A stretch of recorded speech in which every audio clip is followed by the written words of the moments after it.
Welcome back to Sri Unfiltered, and we are back today with our another episode where we will be covering the story of a very special guest, and her name is Anubhuti Tripathi. So, Anubhuti, hi, welcome back to Sri Unfiltered. Hi, Mahima. So good to see you, Anubhuti, again. So, are you ready Same. for your story now today? Yes. Let's begin. All right. So, Anubhuti, my very first question is how you were in school, looking at your personality, लड़कों को पीटा है कि how you were as a tomboy. So, tell me more about that.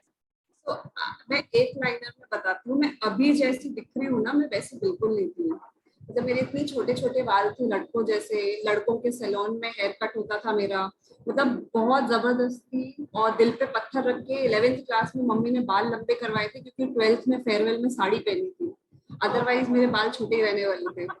और हमेशा अपने सारे cousins के साथ ही बड़ी हुई हूँ। सो हमेशा लड़कों के साथ गेम्स खेलना, क्रिकेट खेलना, पड़ोसियों के कांच तोड़ना, आम तोड़ना। जितने कंप्लेंट्स मेरे भाई के, मेरे कजिन्स के आते थे, उतने ही कंप्लेंट्स मेरे आते थे।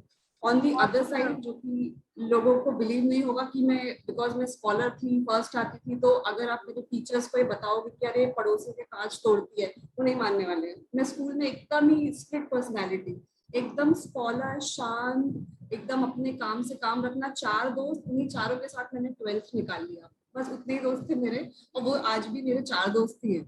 सो मैं ऐसी थोड़ी सी रिजर्व टाइप की थी। मतलब स्कूल में शायद ज्यादा लोग मुझसे बात भी नहीं करते थे, मेरे फेस में वो एक एंग्री लुक रहता था, स्कॉलर वाला।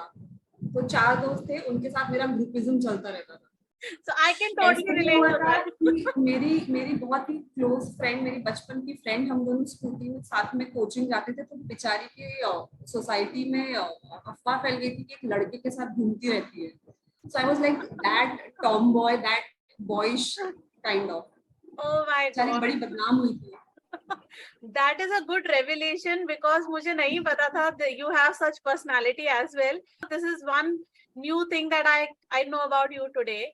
So my another question is, during our rapid fire round you specifically mentioned कि मुझे सबसे ज्यादा डर अपनी माँ से लगता है. So tell me more about it. I'm really excited to know कि ये कौन सा खौफ है जो माँ ने फैला के रखा है.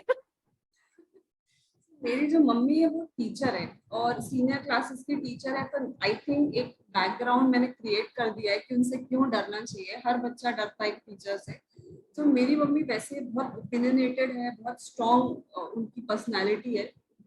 सेकेंडली, डर इन अ वे कि उनके ओपिनियंस मुझे बहुत मैटर करते हैं। Like if I am doing a haircut and I am like very happy कि बहुत अच्छा हेयर कट करवाया है, एंड वो बोल देंगे कि अच्छा नहीं लगा, तो पूरा दिन मेरा खराब हो जाएगा कि मेरा हेयर कट खराब है।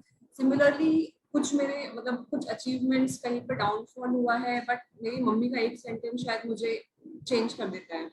I would like to share one incident. मैं CS जब कोर्स पढ़ रही थी, मेरे एग्जाम्स थे, वहां पे I like almost given up कि मेरे से नहीं होगा। एग्जाम में छुट्टी नहीं मिलती थी, रात रात भर जागते थे हम लोग। सो लाइक 3-4 दिन कंटिन्यूसली रात भर जागने के बाद पढ़ाई करते थे हम, और एग्जाम देते थे। तो 4th-5th एग्जाम में आई ऑलमोस्ट गिवन अप कि मेरे से नहीं होगा। That was my last stage of CS, and she just said कि एक बार हार मान ली ना तो पूरी लाइफ हारती रहूंगी। एंड मैंने एग्जाम दिया, मैं CS बनी, मैं मुंबई आ गई। सो उन्होंने और कुछ भी नहीं बोला। सो मतलब शी नोज कि कब क्या बोलना है, क्या सही है क्या गलत है। तो उनका पर्सपेक्टिव आई थिंक कोई मैच नहीं कर सकता। So I think this is so wonderful. मुझे आंटी से बहुत जल्दी मिलना पड़ेगा to take some good advice. She is very busy, उनको बहुत काम है रिटायरमेंट के बाद। वो अपनी बेटी का फोन नहीं उठाती, बहुत बिजी है वो। And this is going in highlights that अगर अभी हार मान ली तो जिंदगी भर हारती रहोगी. This has to be a very good quotation, and I will surely remember this for my life. So yes, my mom's best. No, I think moms are the best. I truly relate to what you are saying. मेरी मम्मा का opinion मेरे लिए बहुत matter करता है, because मैं कोई भी परेशानी में हूँ, आई थिंक मैं नहीं भी कॉल करती तो समहाउ उनका कॉल आ जाता है। जैसे वो एक टेलीपैथी होती है ना, उनको समझ आ जाता है कि मैं परेशानी में हूँ. Okay, so moving on to the next question, Anubhuti. मुझे पता है कि देयर वाज अ टाइम जब आप जॉब कर रही थी, and then you switched your job and then you decided कि मैं अपनी खुद की CS फर्म खोलती हूँ, which was again a shocker for me कि अचानक से इसको क्या हो गया, अभी तक तो ये जॉब कर रही थी अपनी और अभी ये अपनी खुद की फर्म खोल रही है.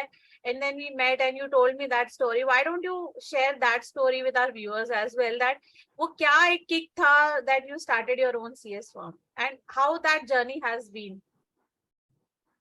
खुद की कंसल्टिंग फर्म खोलनी है ये तो मुझे शुरू से प्लान था, बिकॉज मेरे फादर भी प्रैक्टिस में है and it was there in the, मतलब मुझे पहले से ही करना था जॉब तो लाइक इट वाज कि आपको सीखना है, एक्सपीरियंस लेना है, एक नई जगह हो. I belong to a small town called Jabalpur, तो वहां पे काम करना और मुंबई में काम करना बहुत डिफरेंस है. द काइंड ऑफ एक्सपोजर आपको जो मुंबई में मिलता है वो कहीं नहीं मिलता. सो जॉब करना तो इम्पोर्टेंट था समझने के लिए कि क्या काम है. दूसरा कि the kick I will say 2014 में जब मैंने मेरा जॉब क्विट किया था and I have joined an MNC, वहां पे इतना मोनोटोनस काम किया मैंने कि आई हैव रियलाइज कि ये नहीं कर सकती मैं, मतलब सेम काम, ये like 9 to 5 sitting just doing repetitive work, ये मेरा प्रोफाइल नहीं है. सो आई थिंक मैंने वो जॉब 1 महीने में ही छोड़ दिया था. I think that was the time I remember कि that was an immediate decision. Maybe पहले के जॉब में मुझे बहुत एक्सपोजर मिला तो मुझे इतना क्लिक नहीं किया, but when I changed my job and company में आई तो बहुत ही मोनोटोनस था. देन आई रियलाइज कि अभी नहीं तो फिर नहीं होगा. So I started, it was like एक flick of a second and सोच लिया कि करना है, फिर देखा जाएगा. This is very good learning Anubhuti, because जब हम अपने जॉब में बहुत सेटिस्फाइड रहते हैं, हमको सब कुछ मिल रहा है जो हम चाहते हैं करना, तो शायद हम चेंज नहीं करना चेंज नहीं चाहते. करना. बट जहाँ हम ऐसी जगह पहुंचते हैं जहाँ we are not satisfied, we are our thirst is not getting satisfied, मतलब आप एक्चुअली रियलाइज करते हो कि व्हाट इज योर टैलेंट, मतलब आपका लाइक वो इनर टैलेंट है, आपका एनर्जी यूज नहीं हो रहा है. वो जब तक यूज हो रहा था आपको कभी पता नहीं चला. जिस दिन वो रिजर्व होने लगा आपको पता चलने लगा कि मुझ में और है, मतलब लाइक मुझे टैलेंट अभी और है, मैं और कर सकती हूँ. आई थिंक दैट वाज लाइक ऐसे डिसाइड हो गया. Awesome. So viewers, one thing I would like to tell you कि Anubhuti is really successful today. She's working for some of the top entertainment industries today. She's working with Rohit Shetty. She's working with Reliance Industries, and she has done so much within a very small span of time. So Anubhuti, bravo to you for achieving so much just because कि आपने इतनी मेहनत की और इतने कम time में इतना सब अचीव करना. Just at the age of 25 you started. I mean I think I don't have words to appreciate कि आपने कितना कुछ अच्छा अचीव किया है, और आप एक इंस्पिरेशन हो बहुत सारी और दूसरी लड़कियों के लिए जो स्मॉल टाउन से है, जिनके पास कोई सपोर्ट नहीं है, और खुद से कैसे हम आगे बढ़ सकते हैं. There is still scope, right? So Anubhuti, मेरा दूसरा क्वेश्चन ये है कि you know how difficult was that journey कि आपने क्या क्या पापड़ बेले हैं. मतलब I know कि ये सब करना इतना आसान नहीं होगा जितना हमको लग रहा है. बहुत सारे पापड़ बेले होंगे. ऐसा कुछ टाइम आया जब आपको ऐसा लगा कि compare to your male counterparts ये जर्नी थोड़ी डिफिकल्ट थी? आई से सबसे पहले तो एक्सेप्टेंस, बिकॉज एक फुल प्रूफ एक कंफर्टेबल जॉब मैंने क्विट किया था. सो इनिशियली तो मेरे फैमिली में भी थोड़ा रिलक्टेंस था. दे वर लाइक सडनली कैसे छोड़ दिया, क्यों डिसाइड किया, जॉब अच्छा था, क्या प्रॉब्लम था, सैलरी था, सब कुछ था. एंड देन लाइक आप डिपेंडेंट हो गए, मतलब एक इमेज बन जाता है कि अरे हमने तो मतलब हमने तो वर्किंग सोच के शादी की थी. लॉट ऑफ थॉट्स, मतलब 10-100 पीपल 100 थॉट्स कि हमने तो इंडिपेंडेंट वर्किंग लड़की सोची थी, जॉब क्विट कर दिया, क्या करेगी, घर पे बैठेगी. सो उनको ऐसे लगता, मतलब बहुत सारे लोगों को ऐसे लगता है कि खुद का कुछ एंटरप्रेन्योरशिप या खुद का कुछ बिजनेस या वर्क स्टार्ट करना लड़कियों के लिए हॉबी है, जबकि ऐसा नहीं है. मतलब लड़कियां भी इक्वली नहीं, लड़कों से काफी ज्यादा पैशनेट होती And है. you are an example for that. I mean, you are a brilliant example for that. मतलब हाँ, ये लड़कियों से पूछना चाहिए कि वो अपने काम को लेके कितनी पैशनेट होती हैं. जब वो एक मदर होती है तो वो अपने बच्चे के लिए कितनी पैशनेट होती है. जब वो काम करती हैं कुछ भी करती है। मतलब आई थिंक विमेन अपने आप में, उनको किसी कंपटीशन की जरूरत नहीं, वो इनबिल्ट इतनी ज्यादा कम्पिटिटिव होती है ना कि उनको हर जगह परफॉर्म करने की आदत होती है। हम यहाँ भी अच्छा करें, वहां भी। उनके लिए ये मीडियोक्रेसी वर्ड नहीं है। So I think initially acceptance, मैं बोलूँगी, बहुत बड़ा इशू था। सेकेंडली, जब आप क्लाइंट से मिलते हो, आपके पास नया नया स्टार्ट किया होता है, फंड्स बहुत लिमिटेड होते हैं, आपके पास ऑफिस नहीं होता, बहुत ज्यादा स्टाफ नहीं होता, तो ये बहुत बड़ा फैक्टर था। लाइक आई एम लकी कि मेरे फ्रेंड्स, मेरे जान पहचान के लोगों ने मुझे रेफरेंसेस बहुत अच्छे दिए। But then for the first meeting आप इतने कॉन्शियस होते हो कि आपसे पहला सवाल आता है आपका स्टाफ कितना है, आपका ऑफिस किस लोकेशन पे है। These are very basic questions in Mumbai कि आप वेस्टर्न लाइन में ऑफिस है, कहाँ है, क्या है। सो मेरी प्रैक्टिस तो मेरे 1 BHK के हॉल से शुरू हुई थी, जहाँ मेरे पास एक काम करने के लिए लैपटॉप टेबल भी नहीं था। So I started from that place. It's not that I could not afford it or something, but the thing is कि I wanted to move into a proper office. जब मैं लूंगी तो मैं अच्छा ऑफिस लूंगी। सो ये चैलेंजेस थे। सेकेंडली, बहुत डाउट आता है बिकॉज हमारा जो वर्क है उसमें बहुत ज्यादा स्टैट्यूटरी अथॉरिटीज, गवर्नमेंट डिपार्टमेंट्स में जाना होता है। सो वो एक बहुत बड़ा फैक्टर होता है कि लड़की है, जा पाएगी कि नहीं, बात कर पाएगी कि नहीं, सॉर्ट कर पाएगी कि नहीं, सेटलमेंट कर पाएगी कि नहीं, बहुत सारी चीजें हैं। Plus you I know think how इतना इंडियन लेट आवर्स आप काम करोगे कि नहीं, इतना 8 आवर्स एफर्ट तो डाल बहुत पाओगे। बड़ा 8 आवर्स तो बहुत बड़ा है कि अरे आप लेट शूटिंग करोगे कि नहीं, हमारे यहाँ तो बहुत, हमारे पास तो बहुत काम है। फिर आपको एक घर में एक क्लोजिंग टाइम होता है लड़कियों को आने का। So you are like working beyond that specific timeline. So वही चीज अगर मेल काउंटर पार्ट लेट आता है तो वो टर्मिनोलॉजी चेंज हो जाती है कि बहुत काम है ऑफिस में। बट लड़की लेट आ रही है तो अरे इसको तो घर की कोई चिंता ही नहीं है। सो थोड़ा I परसेप्शन know. में बहुत Maybe डिफरेंस your है। immediate family members are very supportive, but I think you still face so many comments and judgments from I people. don't Yeah, want to name anyone, but the thing is कि ये एक normal perception है I कि can आप understand. late। हाँ, secondly आप किससे मिल रहे हो, कहाँ मिल रहे हो। कुछ क्लाइंट्स ऐसे होंगे जो शायद फैक्ट्री से ऑपरेट कर रहे होंगे, तो वहां जाना नहीं जाना, सेफ्टी, लॉट, बहुत सारी चीजें होती है। But when you have to do it, you have to do it. मतलब मुझे ऐसा लगता है कि सब अपने अपने रास्ते खुद बना लेते हैं। मतलब मैंने ऐसे कॉम्प्रोमाइज नहीं किया कि मैं यहाँ नहीं जाऊंगी, वहां नहीं जाऊंगी। I have find my ways how to deal with it. But problems थे, मतलब इतना इजी, लाइक एकदम केक वॉक नहीं था कि बस I entered the market and everybody was like ये लो काम करो, यू आर द बेस्ट। नहीं, it was very difficult. And initial 2-3 years are absolutely very demotivating. आप शायद पैसे भी उतने नहीं कमाते हो, आपको क्लाइंट बिलिंग करते हो, आप सब काम खुद करते हो, तो आपके शायद पैसे भी टाइम पे नहीं आएंगे। लाइक सैलरीड को एटलीस्ट 30th को सैलरी मिल जाता है, हमारे 3-4 महीने फॉलो अप्स करो, कुछ क्लाइंट देते हैं, कुछ नहीं देते। So lot of challenges, and being a women it's even more difficult because हमारा वो बिहेवियर वैसा नहीं होता है कि हम किसी को चिल्ला के या किसी से एकदम Yeah, वायलेंटली we बात don't करके have कि very aggressive yes, nature. We are always by polite. nature women are sober and people take advantage of it कि ठीक है हाँ, ठीक देखेंगे, है, थोड़ा और डिले कर देते हैं, क्या ही कर लेगी। I can क्या ही understand. कर। Exactly. I think the so moving that on to sober. I can understand. So moving on to my next question, कि Anubhuti, so I know how much efforts you have put in into your, building your entire अपना पूरा एक firm खड़ा करने में और आज इस मुकाम पे पहुंचने में। बट उस दौरान बिकॉज आपकी शादी हुई थी I think at the age of 24 and you became a mother at the age of 31. There was a huge gap. And as per the Indian society standards, it is not an ideal gap. So how did you deal, in this entire 6 to 7 years, and you were able to make it through 7 years? So tell us about that journey. तो मतलब ऐसे def tone तो नहीं थी मैं कि हाँ बोलने तो मतलब मुझे फर्क नहीं पड़ता। ऑफ कोर्स मुझे फर्क पड़ता है। सेकेंडली मोस्ट डिफिकल्ट वाज कि मैंने शादी के बाद जॉब क्विट कर दिया था, तो हर किसी को ये लगा था अब तो घर पे हो, अब तो घर पे हो, अब तो प्लान कर तो सकते हो। कर ही सकती तो हो मैं घर पे नहीं थी, मैं अपना कुछ बिल्ड कर रही थी, कुछ अपना काम बढ़ा रही थी। फिर इवेंचुअली एक पीरियड आया कि जहाँ पे थोड़ा सा सबको दिखने लगा कि हाँ अब कुछ कर लिया है, कुछ अर्न कर लिया है, कुछ सेटअप हो गया है, ऑफिस ले लिया है।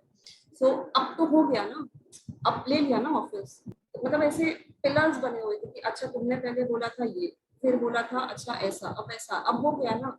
मतलब आपके काम को जब हॉबी जैसा लिया जाता है ना, एंड आपके गोल को कुछ और ऑलरेडी सेट कर दिया है सोसाइटी ने, क्योंकि ultimately becoming a mother is everything. And ultimate फिर गोल ऑफ वैसे, लाइफ। यस, सो बाकी आप जो कर रहे हो, जो मेहनत कर रहे हो, वो हॉबी है कि ये कर लिया वो कर लिया, ठीक है, कितना पैसा कमाओगे, पैसे में क्या रखा है, देन औरत का अल्टीमेट खुशी तो I बच्चे में think one होती है, more किसी thing को which add-ons to it is कि तुम्हारा हस्बैंड अच्छा कमा तो रहा है, तुम्हें इतना कमाता पैसा है, कमाने की एग्जैक्टली, जरूरत क्या है? तुम एक और साल का ब्रेक ले भी लोगी तो कितना ही फर्क तो पड़ क्या हो जाएगा तुम्हारे जाएगा करियर में कि, या और मोस्ट इम्पोर्टेंट किसके लिए इतना कमा रहे हैं, किसके लिए। किसके लिए? सो जब बच्चा ही हम नहीं भी है तो हैं, किसके लिए कमा हम रहे हो? हम भी हैं, हमारे भी शौक हैं, हम भी हैं, हम भी घूमना चाहते हैं, हम भी शॉपिंग करना चाहते हैं, हम भी जुहू में रहना चाहते हैं अपने लिए। I think that would come to my next question, अनुभूति. Very good point जो आपने रेज किया है कि you have seen so many phases in your life. So बाकी वुमेन के लिए at a society level आपको क्या लगता है हम क्या changes ला सकते हैं बाकी वुमेन के लिए who are aspiring to do a job, go out and work in the real world, उनके लिए आप क्या सलाह देंगे या क्या ऐसी एक चीज है जो आप चेंज करना चाहोगे? I just want to change one thing. ये जो विमेन को एक वर्चुअल क्राउन दिया हुआ है टू बी दी बेस्ट, मतलब व्हेन जब आप टीनेजर हो और हमें जो वो एक क्राउन दिया हुआ है घर की मर्यादा, घर की इज्जत ना, वो हमसे वापस ले लिया जाए। शादी हो जाती है तो सबको अच्छे से ट्रीट करो, रिलेटिव्स कंप्लेन नहीं करे, फिर आगे बच्चा पैदा कर लो, नहीं तो मर्यादा खराब होगी घर की। तो एवरी स्टेज हमारा जो क्राउन है ना, एक के ऊपर एक के ऊपर एक बढ़ता जाता है। सो हमको भी परफेक्ट एवरेज जैसे क्यों नहीं एक्सेप्ट करते, जैसे लड़कों को करते हैं। लड़के तो हर चीज में एवरेज ही होते हैं, खाना बनाने में एवरेज, खुद का ध्यान रखने में एवरेज, हर जगह एवरेज, एंड स्टिल उनको कोई प्रॉब्लम नहीं है। तो हमें भी एवरेज रहने की परमिशन मिलनी चाहिए। What I am coming to is you are saying कि don't expect women to be perfect. हम हमेशा हर चीज में परफेक्ट परफेक्ट नहीं हो सकते कि हम एक नहीं परफेक्ट होंगे। बहू, एक परफेक्ट मदर, एक परफेक्ट हाउसवाइफ और एक परफेक्ट अगर हम प्रोफेशनल। एवरेज भी हैं तो We are ठीक है। better than men, I think. Even if we are average, we are always better than them in all the That's what I facets. said. Men are perfect average in everything. तो हमको भी फिर वो privilege मिलना चाहिए कि हमें भी कहीं एवरेज होने दो। हमें नहीं चाहिए ट्रॉफी, हमें जीने दो बस। That's I think that will really put all women at ease. So, Anubhuti, last question. What are your plans for your future that you are planning now? My future plans are early retirement. ये तो मैंने बहुत पहले decide कर लिया था, and मेरे retirement को सिर्फ 5 साल बचे हैं। So I want to live, I want to give back to the society. I have some plans post 40 how I want to give back, social work करना, lot of things. And why I'm saying this is because मुझे वो मेरे बच्चे को सिखाना है। After 5 years he will be 7-8 years. So I think वो उसका right age होगा कुछ भी समझने के लिए। तो I want to teach him that उसका एक responsibility है society की तरफ। तो वो जब तक मुझे करते नहीं देखेगा वो नहीं सीखेगा। You can't teach all these things books में। वो जब तक वो अपनी माँ को नहीं देखेगा कुछ करते हुए, I don't think so वो कुछ society की तरफ सोचेगा। So that way, that's my plan. I think that's a good learning, Yes. Rishi, and I think this is a great advice. Even I remember कि मैं बहुत बार सोचती हूँ to take a break, to take early retirement, but I think a lot of fears come to my mind. But I think this is a good example that you are setting, and very good advice for others also that just working it cannot be your entire goal of the life. Even if you are a male or a female, you can take it early retirement, and Yes. there is a responsibility also to raise your kids responsibly. And no more crowns please, नहीं चाहिए। हम आपसे ये crown वापस ले रहे हैं. Okay, thank you so much, Anubhuti. I have learned so much from you today, covering your story, and hope our viewers can also see कि कितनी सारी women हैं. They might be common, but everyone has an uncommon story, and they are doing so much in their lives. So thank you so much, Anubhuti, for joining us today. And viewers, please like, subscribe our channel, and share with your friends. Thank you. Bye. Bye.